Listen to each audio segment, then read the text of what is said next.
Alabado, glorificado, exaltado sea el nombre de Cristo Jesús. Benditos a Dios, hermanas y hermanos. Bienvenidos a este su programa. Conozca primero su fe católica. Soy el Padre Pedro Núñez. Damos gracias a Dios por el don de la vida. Damos gracias a Dios por el don de Jesús, nuestro Señor y Salvador. Damos gracias al Señor por tantas cosas lindas que tenemos aquí en el estudio. Realmente lo que queremos, por sobre todo, sobresaltar es que, si bien es cierto que Navidad, que ya se está acercando, es un tiempo en que recibimos muchos regalos y damos muchos regalos, que el regalo más importante de todos es Jesucristo. Y para Jesús el regalo más importante eres tú y soy yo. Y esa fue la vida de María Santísima. Y doy gracias a Dios porque en estos días estamos celebrando la fiesta de Mamá María, la Inmaculada Concepción. Damos gracias a Dios por ella, damos gracias a Dios por el Espíritu Santo que nos guía a ser como ella, para que junto con ella podamos acercarnos más a la fuente de vida y salvación eterna que es Jesucristo. Pero antes de hacer absolutamente nada más, hermano que me escuchas, hermana que me escuchas, hacemos un alto en nuestro acelerado caminar diario, nos ponemos en la presencia de ese que es vida, esperanza y salvación eterna, que es Jesús. Hermano, hermana, vamos a orar. En el nombre del Padre, del Hijo y del Espíritu Santo. Amén. Alabado, glorificado, exaltado seas, Padre Santo. Gracias por ese regalo maravilloso, ese regalo grande, poderoso, el regalo de regalos que nos has hecho en la persona de Jesús. Gracias, Padre, también por el regalo de María, nuestra Santísima Madre, cuya fiesta estamos celebrando como iglesia en estos días. Esa que pudo decir sí, a pesar de las dificultades, a pesar de las tempestades, de las tormentas horrorosas por las que pasó en su vida, María no sucumbió. María no tiró la toalla, no se dio por vencida. María no se dejó hundir en su propia miseria pensando que era víctima de lo que le rodeaba. María, con sus ojos puestos en ti, mi Dios, con su mirada puesta en ti, Señor, con su fe puesta en ti, Señor, pudo resistir aún los dolores más horrorosos que una madre puede sufrir en su corazón al ver a su hijo destrozado delante de ella. Qué hermoso, Padre Santo, si todos nosotros, especialmente las mamás que me escuchan, optaran por ser como María, fuertes en medio de las tempestades, fuertes en medio de las tribulaciones, fuertes en medio de los dolores más horrorosos. Qué bueno sería si cada mamá optara por vivir la fe de María, no solamente por el bien de ella, por la salvación de ella, pero por la salvación de su casa. Porque si bien es cierto que el papá es el que muchas veces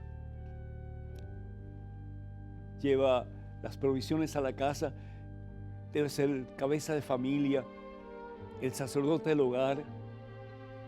La mamá es el pilar que mantiene la casa unida, la familia unida. Y si la familia está unida no solamente en el amor entre ellos, mi Dios, pero unida en el amor hacia ti, unida, Señor, en la fe a ti, podrán venir dificultades, problemas, tempestades, vientos huracanados, como dice tu palabra en el Evangelio según San Mateo capítulo 7. Pero esa casa no se va a destruir, esa casa no se va a venir abajo, porque va a estar cimentada en la roca, que es Jesús, tu Hijo, nuestro Señor, Padre Santo.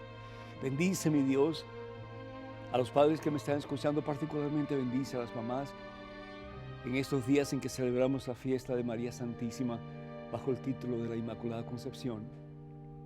Y que ellas sean firmes y fuertes, mi Dios, y no solamente en los tiempos de bonanza, en los buenos tiempos, pero en los tiempos difíciles, en los tiempos de tempestades, de tribulaciones, de dolores, en los momentos de desencanto, tal vez, de desilusión, de fracaso. Tomad siempre de tu mano, Señor, y con su fe puesta en ti, sabiendo que de tu mano, Señor, van a salir adelante, y al igual que María Santísima, va a poder decir: mi espíritu se goza en el Dios que me salva. A Cristo Jesús, que vive gloria, honra y honor por los siglos de los siglos. Amén, Señor. Amén. Damos gracias a Dios, hermanas y hermanos, por tantos de ustedes que nos llaman, que nos escriben, pidiendo oración o haciendo preguntas o haciendo comentarios. Ustedes son los que hacen posible este programa. Quiero dar gracias a Dios por Antonia en New York, que pide oración por la familia Santana Abreu, que Dios les bendiga en abundancia. También Altagracia, New Jersey, que pide oración por su esposo, Pascual Antonio, necesita sanación y liberación.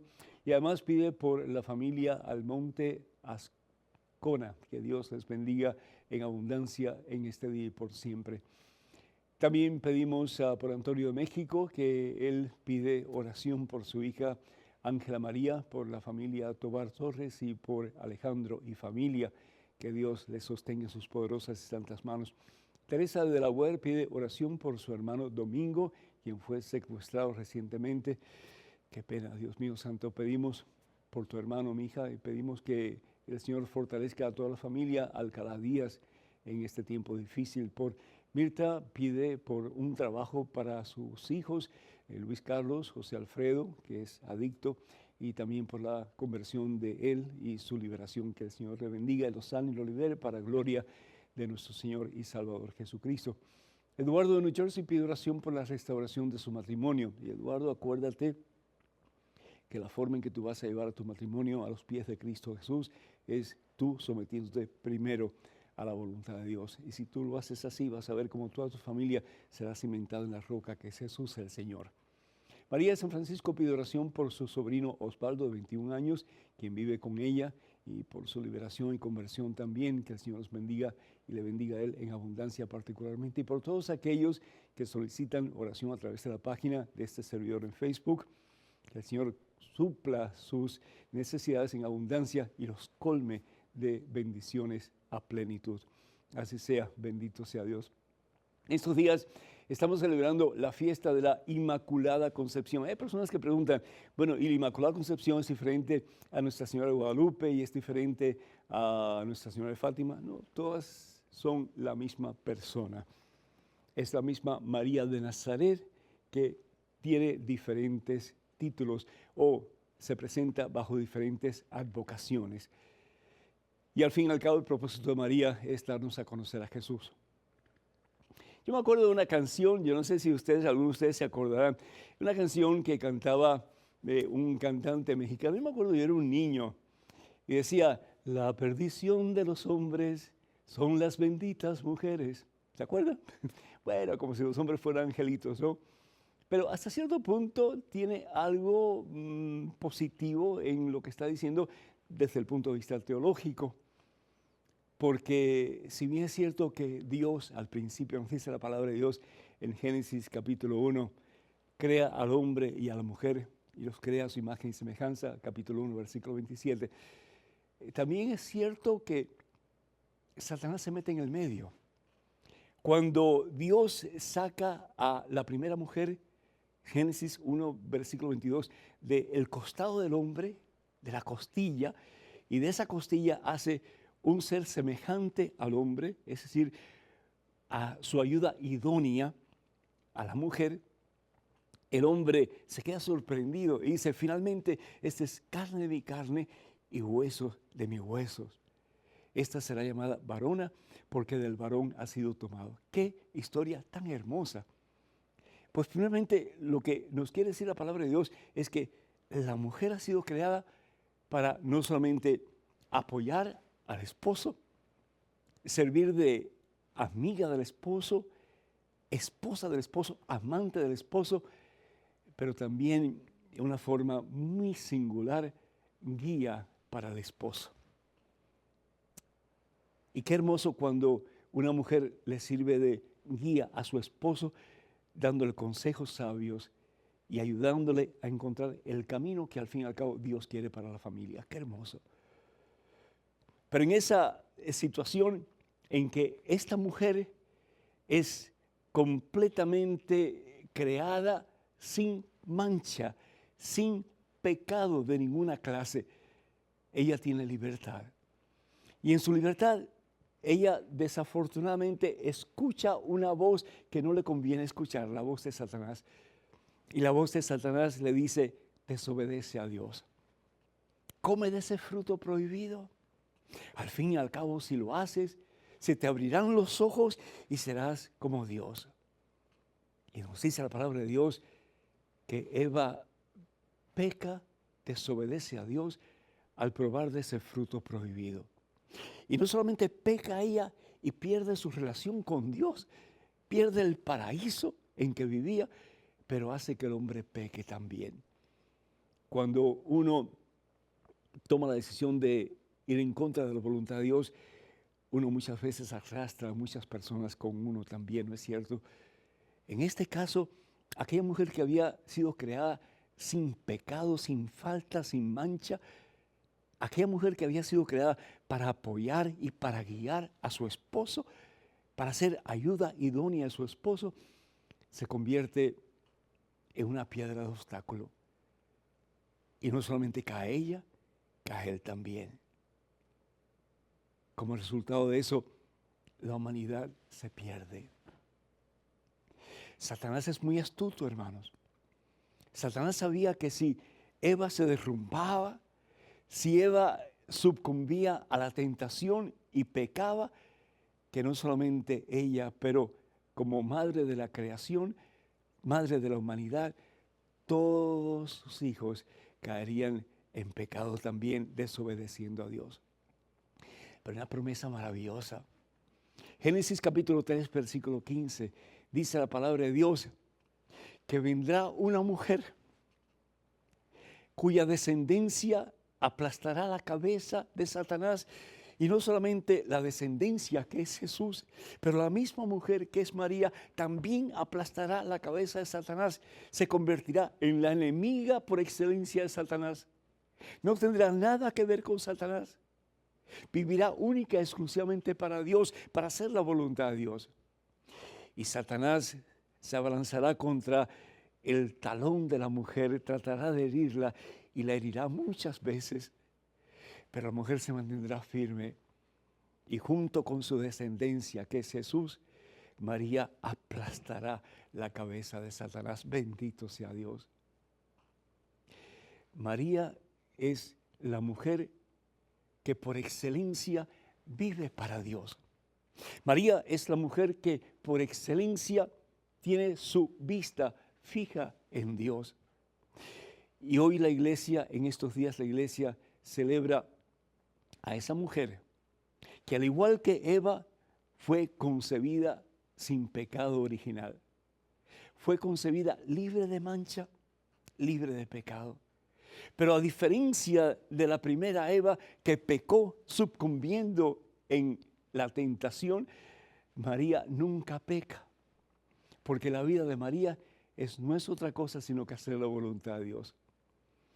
Ella es la llena de gracia. Evangelio según San Lucas, capítulo 1, versículo 28. Eso es precisamente lo que el ángel le dice a María. Alégrate tú, la llena de gracia, la llena de la vida de Dios. En María no hay otra cosa sino que vida de Dios. ¿Por qué? Porque María está impregnada de Dios. ¿Por qué? Porque la vida de María es vivir para Dios, glorificar a Dios. Y qué hermosa lección nos está dando nuestra Santísima Madre.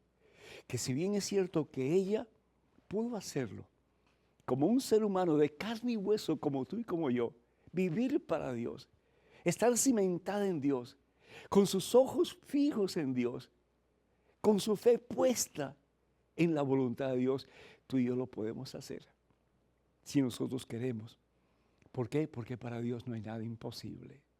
Y eso es precisamente lo que le dice María, pues le dice el ángel a María, para Dios no hay nada imposible.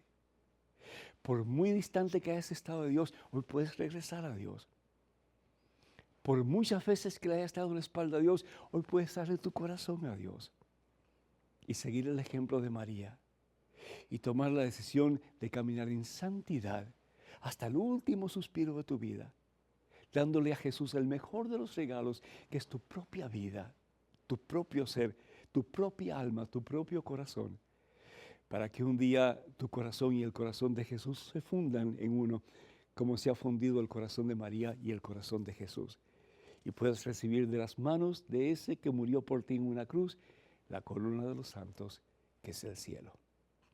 Hermanas y hermanos, llámenos. El teléfono es el 205-271-2924. 205-271-2924. Vamos a una pequeña pausa, pero regresamos en cuestión de momentos. Así que, hermanas y hermanos, por favor, no se vayan. Quédense con nosotros.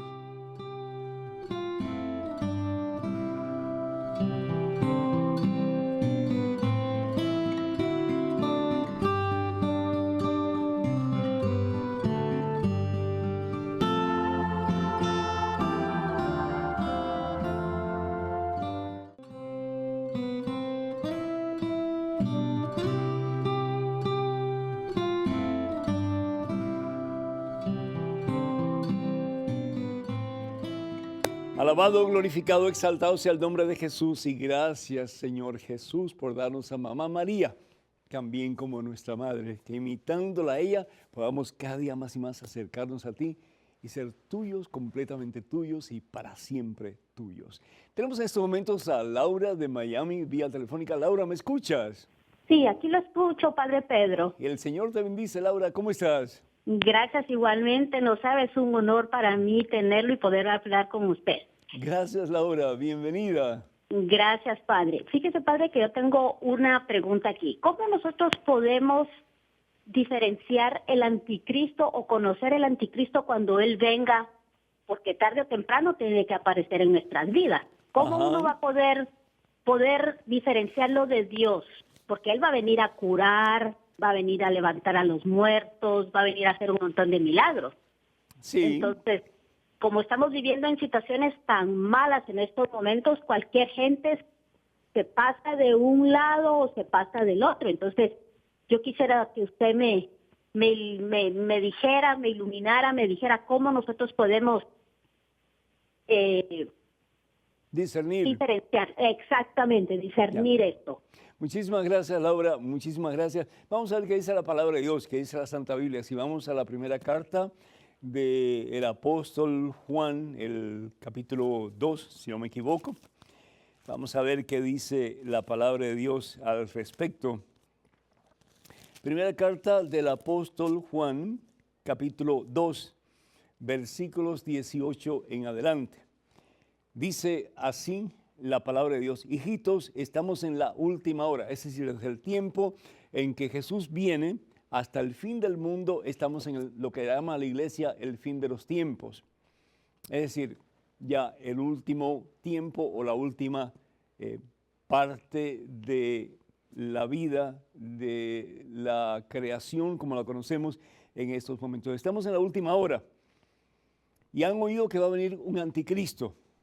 La palabra anticristo significa ese que está en contra de Cristo o que procede en contra de la voluntad de Cristo, la voluntad de Dios.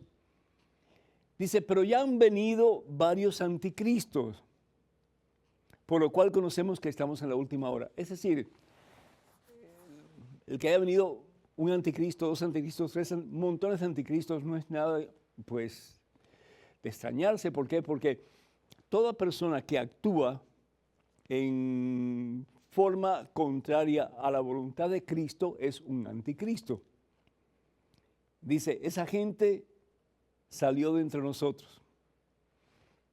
Y esto duele, porque aquí particularmente el apóstol Juan se está refiriendo a aquellos que salieron de la iglesia de Jesucristo, los que optaron por darle la espalda a la obra de Jesús, que es la iglesia que Jesús funda.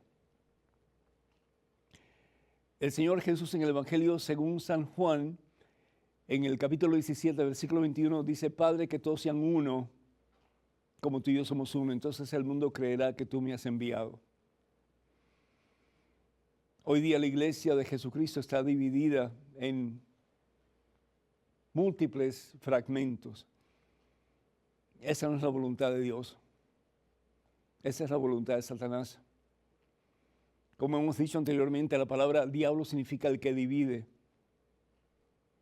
Y darle la espalda a la iglesia de Jesús, conociendo las enseñanzas de Jesús a través de la iglesia, es actuar en contra de la voluntad de Cristo. Y por lo tanto, consciente o inconscientemente, comenzamos a actuar y a vivir como anticristos, es decir, en contra de la voluntad de Cristo.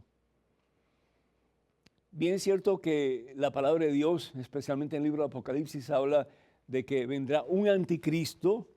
Imagino yo que será la persona por excelencia que hará cosas totalmente en contra de la voluntad de Cristo.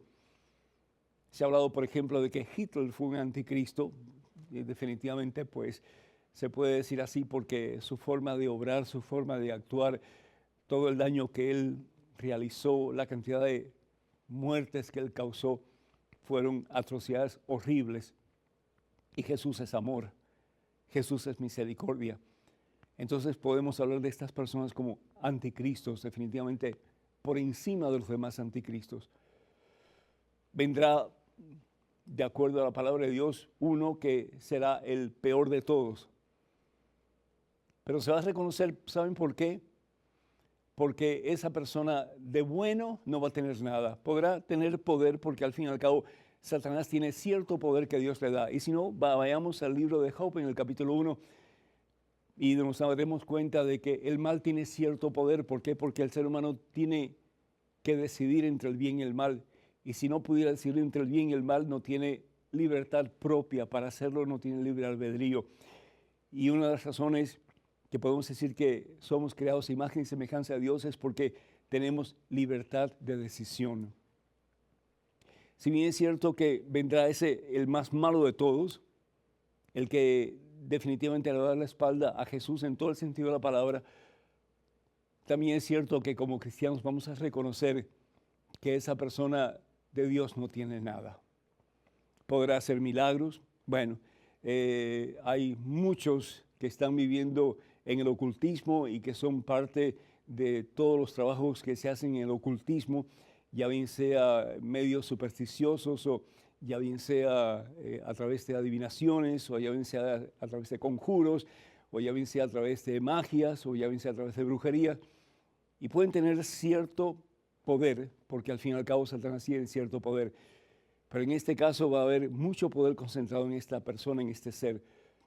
Y lo importante es que vamos a reconocer quién es esa persona porque de Cristo no va a tener nada. Dice la palabra de Dios que por sus frutos conocerán que somos sus discípulos. Y vamos a reconocer evidentemente, y no tenemos por qué tener miedo, de que esa persona que va a ser la peor de todas, según la Santa Biblia, pues definitivamente va a ser una persona inclinada total y completamente al mal. Y vamos a estar conscientes de esa realidad y por lo tanto, si estamos firmes en Jesús, jamás vamos a tener ninguna parte de la vida de esta persona. Así que no tenemos por qué tener miedo porque la palabra de Dios también nos dice en la carta del mismo apóstol Juan, en el capítulo 4, versículo 4, dice que no tenemos por qué tener miedo porque el que está dentro de nosotros, que al fin y al cabo es Jesucristo, es mucho más poderoso que el que está afuera, que es el mismo Satanás. Que Dios te bendiga. Tenemos en estos momentos un correo electrónico. Una pregunta, adelante por favor. Padre Pedro, ¿en qué parte se dice como tal la palabra Cristo en las Sagradas Escrituras, específicamente en el Antiguo Testamento?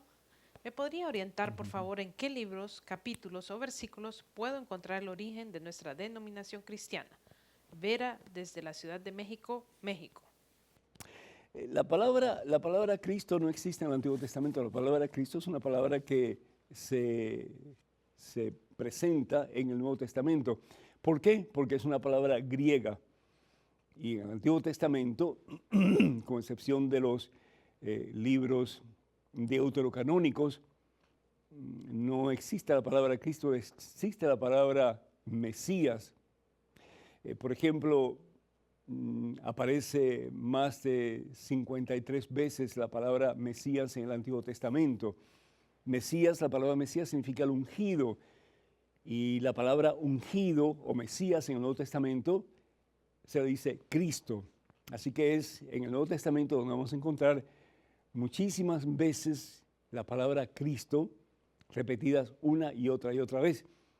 Si nosotros vamos, por ejemplo, a la carta de San Pablo a los Colosenses, a ver si lo encuentro aquí rapidito, la carta de San Pablo a los Colosenses, en el capítulo 1, versículos del 1 al 7. Vamos a ver que aquí dice, de Pablo, apóstol de Cristo Jesús, por voluntad de Dios y del hermano Timoteo. Los santos y creyentes que viven en Colosas, verdaderos hermanos míos en Cristo, ya 2 veces. Más adelante el versículo 3 dice Cristo Jesús. El versículo 4, Cristo Jesús, ya son 5.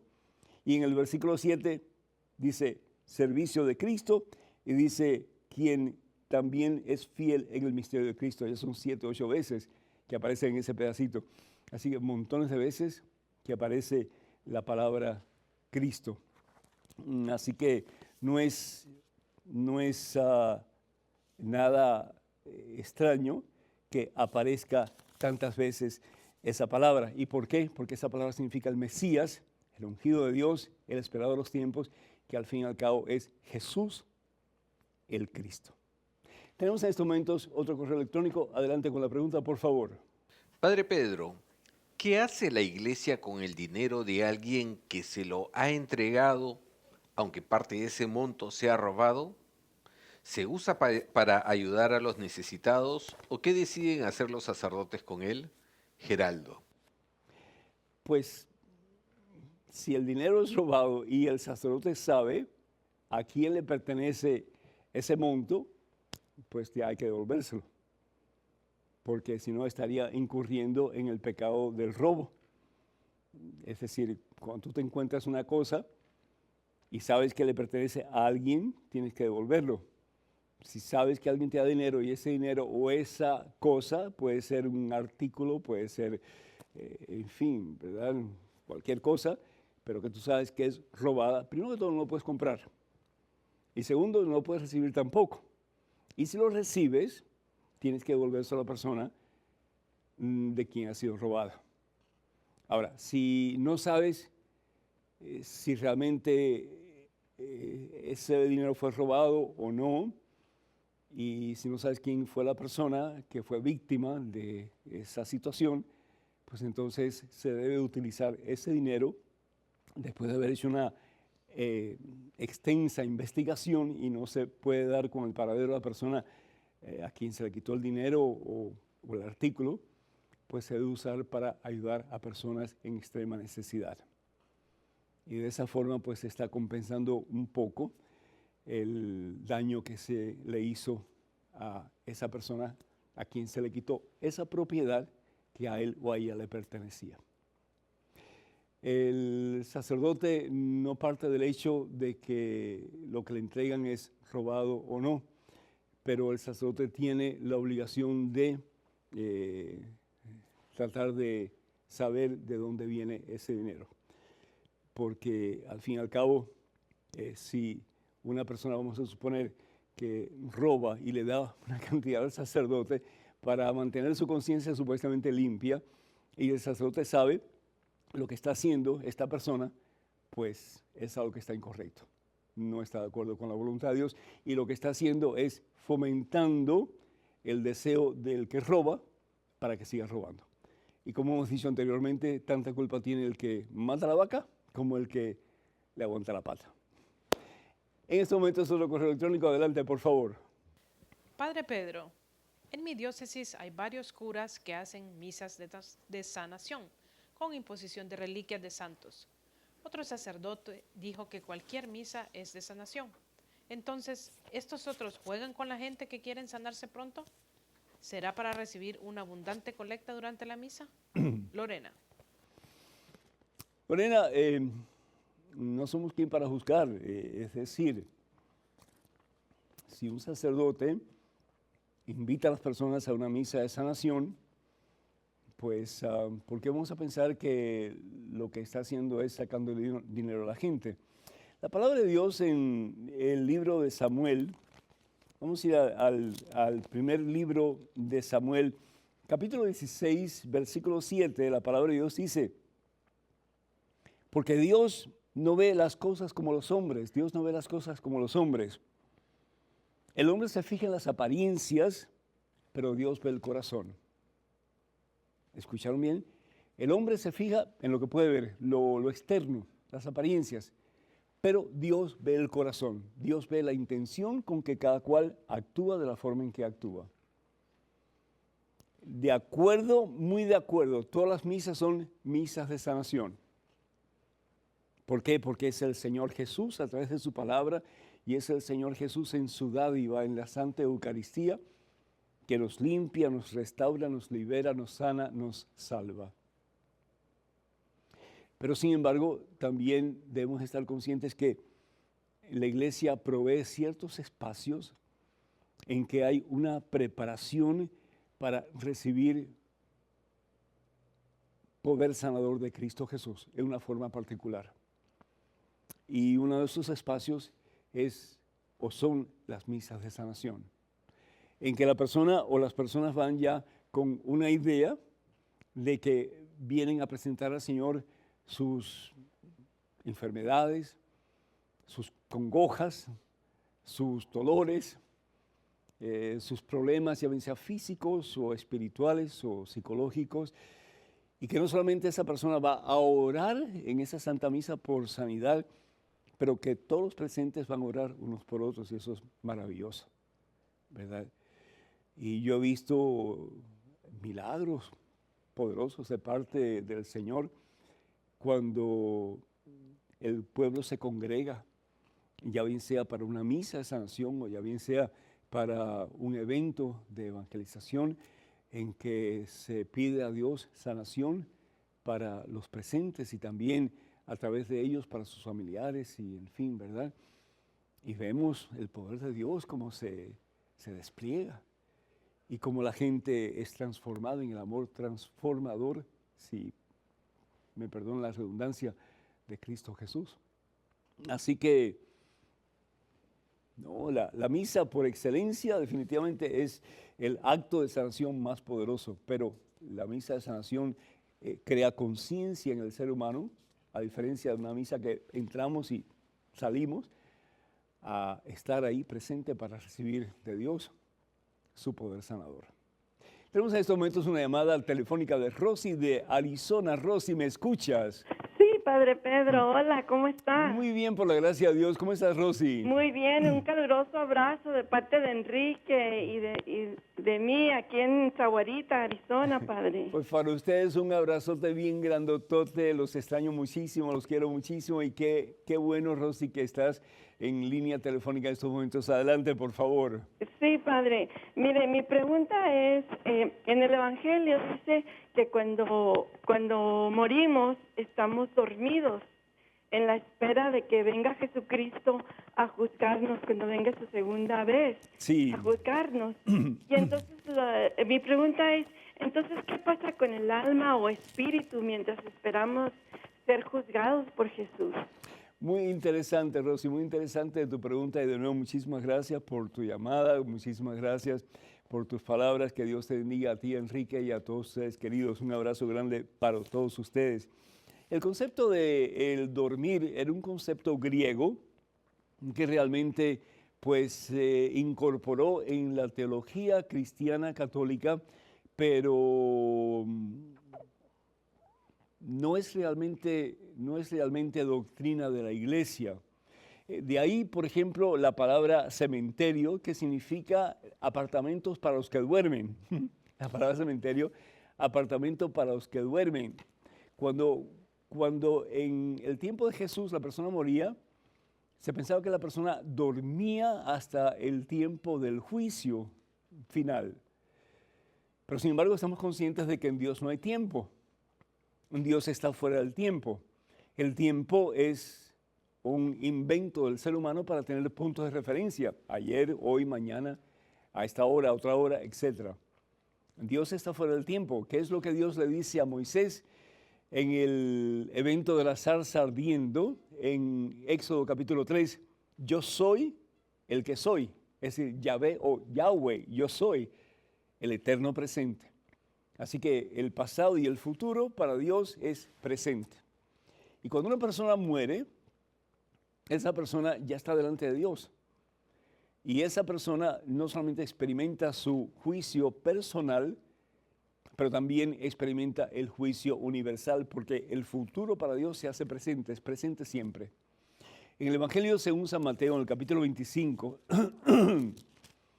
vemos como Jesús habla del juicio final y habla acerca de que va a separar un grupo de otro grupo, los obedientes de los desobedientes, y habla de que los obedientes irán a su presencia en el cielo y los desobedientes, dice la palabra de Dios, irán al suplicio eterno.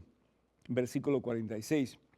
Pero sin embargo, vamos al Evangelio según San Lucas, ya al final, cuando están los dos ladrones o los dos pecadores, uno al lado del otro y Jesús en el medio.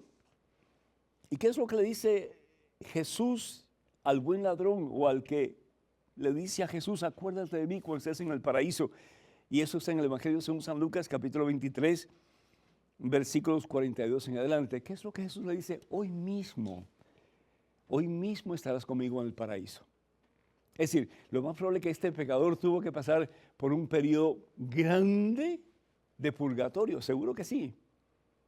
¿Por qué? Porque tenía que ser depurado, aunque fuera perdonado por el mismo Dios, y cada vez que nosotros vamos al sacramento de la reconciliación, somos perdonados por el mismo Dios, recibimos la absolución sacramental, somos perdonados por Jesús, pero queda la secuela de nuestros pecados, y eso tiene que ser depurado antes de entrar a la presencia de Dios. Entonces, el hoy de Dios puede ser un tiempo indefinido, pero sigue siendo el presente para Dios, porque en Dios no hay pasado ni futuro, Él es el eterno presente. Entonces, cuando nosotros morimos, inmediatamente estamos en el tiempo de Dios, que es presente eterno, y en ese presente eterno somos juzgados personalmente, experimentamos el juicio universal y entramos en la presencia de Dios en el cielo a través del purgatorio, la mayoría de nosotros, o si no vamos al lugar de suplicio eterno que es el infierno.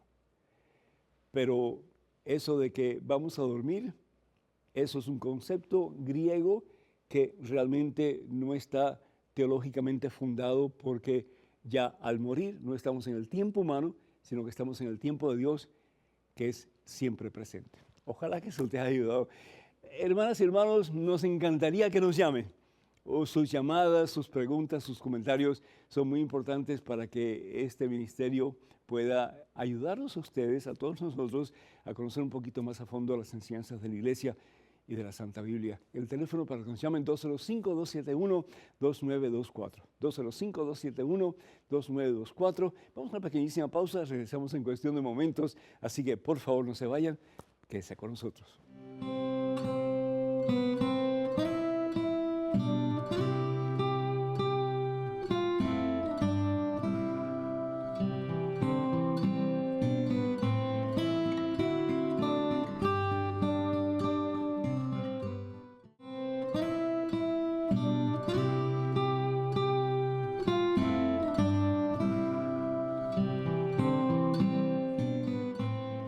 Alabado, glorificado, exaltado sea el nombre de Cristo Jesús. Señor, enséñanos a imitar a tu mamá, que también es nuestra madre, María Santísima. Hermanas y hermanos, bienvenidos a este segmento de su programa Conozca Primero su Fe Católica. Soy el Padre Pedro Núñez. En estos momentos, un correo electrónico, una pregunta, adelante, por favor. Padre Pedro, ¿qué piensa la Iglesia Católica acerca de las técnicas de reproducción asistida? Ya que no he podido tener bebés y me han practicado una serie de tratamientos sin obtener éxito. Mi doctora dice que ya no puede hacer más y que toca contemplar otras estrategias como es la inseminación in vitro, pero la verdad, yo nunca he estado de acuerdo con esto. ¿Qué cree que debemos hacer? Mi esposo y yo deseamos ser padres. Ida, desde Colombia. Primero que todo, te doy gracias por tu honestidad. Te doy gracias porque tú quieres hacer la voluntad de Dios. Pero la fertilización in vitro no está aprobada por la Iglesia. Y no está aprobada por la Iglesia por la sencilla razón, entre otras razones. Por ejemplo, el cerrarse a la posibilidad de que a través de esa unión entre esposo y esposa, marido y mujer, puedan en algún momento procrear, es decir, como que ya eso no se cierra, ese capítulo se cierra, y nos olvidamos que para Dios no hay imposibles. el Evangelio según San Lucas, capítulo 1, versículo 37. Pero también existe el problema de que cuando se hace la fertilización in vitro y se crean embriones, es decir, el espermatozoide y el óvulo se unen, se hacen o se crean varios espermatozoides. No solamente uno, se crean varios. Y la pregunta de tipo moral es, ¿qué pasa con esos otros espermatozoides que se han creado en laboratorio y que son seres humanos en potencia? Es el principio de la vida del ser humano, el principio de la vida del ser humano. Y esos embriones se van a exterminar. ¿Qué pasa con todos esos embriones? Hay gente que dice, bueno, pues se pueden utilizar para hacer experimentos, pero estamos hablando de la dignidad del ser humano que se pisotea, porque entonces se va a utilizar como material de laboratorio para ver qué se puede hacer con eso. Entonces, cada embrión, de nuevo, es un ser humano en potencia y nosotros no tenemos el derecho de quitarle la vida a ningún ser humano. Y particularmente papá y mamá no tienen el derecho de quitar la vida a un ser humano simplemente porque quieren tener un hijo. Lo hemos dicho anteriormente y lo volvemos a decir, los hijos no son derecho de nadie. Los hijos son bendición de Dios.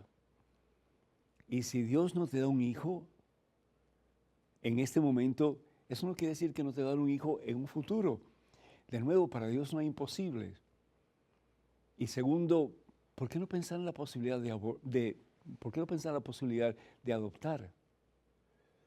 Hay tantos niños que quisieran tener un papá o una mamá como ustedes. Y qué hermoso sería si tú, tu esposo y personas como ustedes optaran por buscar ese niño que tal vez Dios quiere que sea parte del seno familiar de ustedes y que pueda tener una familia, que pueda tener un hogar y que pueda tener un papá y una mamá. Piensa en eso, por favor. A veces queremos las cosas a nuestra manera y no nos damos cuenta que Dios puede tener un plan mucho más amplio que el nuestro y que al fin y al cabo el plan que vale la pena poner en práctica no es necesariamente el nuestro, sino que es el plan de Dios.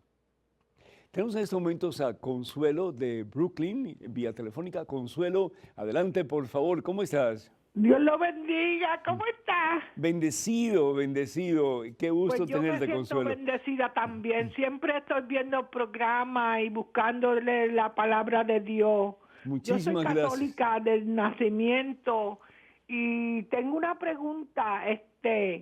Cuando mi papá murió, Ajá. yo a veces sueño con él que si yo le puedo rezar a él después de muerto. Claro que sí, claro que sí. Rezarle a Dios por él, por el alma de él, claro que sí, definitivamente. Sí. Es decir, el sueño, dice la palabra de Dios en Siracida, capítulo 36, pues puede ser un medio que Dios utilice para mostrarnos algo. Usualmente las personas se fijan mucho en los sueños, pero los sueños no siempre son mensajes de Dios. En la mayor parte de los sueños lo que ocurre es que nuestro subconsciente se estimula y comenzamos a tener experiencias que hemos vivido en el pasado y se reflejan en nuestros sueños. Pero puede ser que Dios utilice nuestro sueño en particular, en tu caso, para que tú le pidas a Dios por el alma de tu papi y para que tu papi, si está en el purgatorio, pues pueda liberarse de ese estado y pueda ya entrar en la presencia de Dios en el cielo y recibir la corona de los santos, que es la vida eterna. Así que te felicito y gracias por tu llamada, que Dios te bendiga. Tenemos en estos momentos un correo electrónico. Adelante, por favor. Permítame decirle, estimado Padre Pedro, ya que veo su programa siempre, desde Caseros, partido de 3 de febrero en la provincia de Buenos Aires. Quisiera saber acerca de lo que se da en llamar el milenio y el arrebato y si son fenómenos aceptados por nuestra fe católica. Dios lo bendiga. Susana. Susana, muchísimas gracias por llamarme estimado, pues es un realmente placer saber que hay tantos de ustedes que estamos en alguna forma vinculados unos con otros a través de estos medios televisivos. Cuando hablamos acerca del milenio y el arrebato, por ejemplo, en Apocalipsis capítulo 7, versículo 4, cuando se habla de 1000, es un número que lo que se está tratando de simbolizar es un número que es inmenso de contar, no se puede contar. Apocalipsis capítulo 7, versículo 4, vamos un momentito ahí para que ustedes tengan una idea más o menos de lo que estoy hablando. Dice la palabra de Dios: entonces oí el número de los marcados con el sello, 144,000 de todas las tribus de los hijos de Israel. 144. 12 por 12, 144. 12 de las tribus de Israel, las 12 tribus de Israel, y 12 los 12 apóstoles del Nuevo Testamento. 12 por 12, 144, más 1000. Los hermanos testigos de Jehová dicen que solamente 144,000 van a entrar en la gloria de Dios en el cielo. Esto es antibíblico completamente. ¿Por qué? Porque inmediatamente después, en el versículo 9, dice el libro de Apocalipsis: después de esto vi un gentío inmenso, imposible de contar, de toda nación y raza, pueblo y lengua, que estaba de pie delante del trono y del Cordero, vestido con vestiduras blancas y con palmas en sus manos, y gritaban con voz poderosa: ¿quién salva fuera de nuestro Dios y del Cordero? Es decir, un gentío inmenso, imposible de contar, y por lo tanto se simboliza ese gentío inmenso, imposible de contar, dando el número 1000. La palabra de Dios en el Evangelio de San Juan, capítulo 6, versículo 10, en la multiplicación de los panes, que es lo que dice la palabra de Dios, que habían 5,000 hombres, sin contar mujeres y niños. ¿Ustedes creen que alguien se puso a contar 1, 2, 3, 4, 5? No. Lo que está diciendo es que había un gentío tan grande, y cuenta a los hombres porque desafortunadamente en el tiempo de Jesús las mujeres no eran tan importantes, ni los niños tampoco, solamente el hombre porque era cabeza del hogar. Pero 5,000 hombres sin contar mujeres y niños, está hablando de una cantidad enorme. Cuando el número 1000 se utiliza, por ejemplo, en el Apocalipsis, y se habla en el capítulo 20 y capítulo 21, sobre todo el capítulo 20, acerca de este número 1000, y se los voy a leer un momentito para que podamos tener una relación un poquito más clara. Dice la palabra de Dios, dice, vamos a ver acá.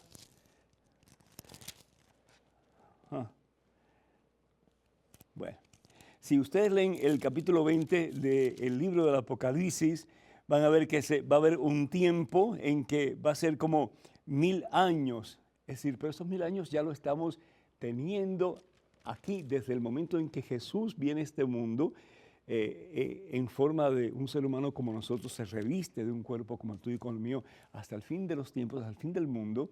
Esos son los 1000 años, es decir, un tiempo ilimitado, solamente Dios lo sabe cuánto tiempo. Y cuando hablamos del arrebato, pues tampoco eso no tiene nada que ver con la teología católica ni con la Biblia, porque el arrebato significa que va a haber una tercera venida de Jesús, y en la segunda venida de Jesús es cuando aquellos que han sido fieles a Jesús van a ser como que arrebatados y preservados hasta el juicio final, en que vendrá Jesús supuestamente en su tercera venida. Y esto es antibíblico, porque de nuevo Jesús vino una vez en su encarnación y va a venir una segunda vez en el juicio final. Así que ni el milenio ni el arrebato están de acuerdo con la teología católica. Tenemos en estos momentos otro correo electrónico. Adelante, por favor. Padre Pedro, hace unos meses conocí a un chico del que me hice muy amigo, y este tiene problemas de adicción con el alcohol y las drogas. ¿Hay algún santo al que invocarle y pedirle protección para mi amigo, para que le guíe por el buen camino para dejar esas feas adicciones? David, de 35 años, España. David, Dios te bendice. El santo por excelencia es Jesucristo. El único que tiene poder es Jesucristo. Está bueno pedirle a cualquier santo, cualquier héroe del cristianismo, pero al fin y al cabo todos los santos unidos pedirán a ese que tiene poder para que tu amigo sea liberado de la esclavitud de las drogas, y ese es Jesús. Así que yo te invito para que pues le pidas a tu santo favorito, al que le tienes devoción, pero sabiendo que el que va a hacer el milagro al fin y al cabo es Jesús el Señor. Quiero decirte también que, si bien es cierto que te felicito porque estás preocupado por tu amigo, te pido que tengas mucho cuidado, porque a veces el que trata de ser redentor puede salir crucificado. Y lo digo con el mayor respeto, porque si tú realmente no tienes la facultad, la sabiduría o el medio para ayudar a tu amigo, mejor que en vez de tú hacerlo, busques ayuda profesional. Habla con un sacerdote de tu confianza, pídele que te ayude, explica la situación y a ver cómo el sacerdote puede ayudarte para encauzar a tu amigo en la forma correcta para que él pueda ser ayudado espiritualmente, psicológicamente y físicamente para dejar esa adicción. Ojalá que así lo hagas. Desafortunadamente el tiempo se nos termina y bueno, pues quiero dar las gracias a todos y cada uno de ustedes por sus cartas, por su presencia, por estar atentos a pues, estos programas, y quiero invitarles para que ustedes vean la página de este servidor, que es mensaje1.com, que es la página web de este servidor, el Padre Pedro. Y también les invito para que ustedes se hagan miembros de la página de Facebook de este servidor, yendo a facebook.com/P. Pedro Núñez, facebook.com/P. Pedro Núñez, y escríbanos por favor con sus preguntas, comentarios o puntos de vista a la siguiente dirección: padrepedro@ewtn.com. Y les invitamos para que sigan orando por este canal de televisión que está haciendo tanto bien, y también Radio Católica Mundial, y para que ustedes pues cuando puedan nos ayuden con sus aportes económicos para seguir llevando al mundo la palabra de Dios. Que el Señor los bendiga en superabundancia en este día y por siempre, los colme de su santa paz, en el nombre del Padre y del Hijo y del Espíritu Santo. Amén. Hermanos y hermanos, vayan con Dios. Dios siempre irá con ustedes. Que pasen un día muy feliz, que María Santísima los cuide y los guíe siempre en el camino de la victoria que es Cristo Jesús. Hasta el próximo miércoles, Dios mediante.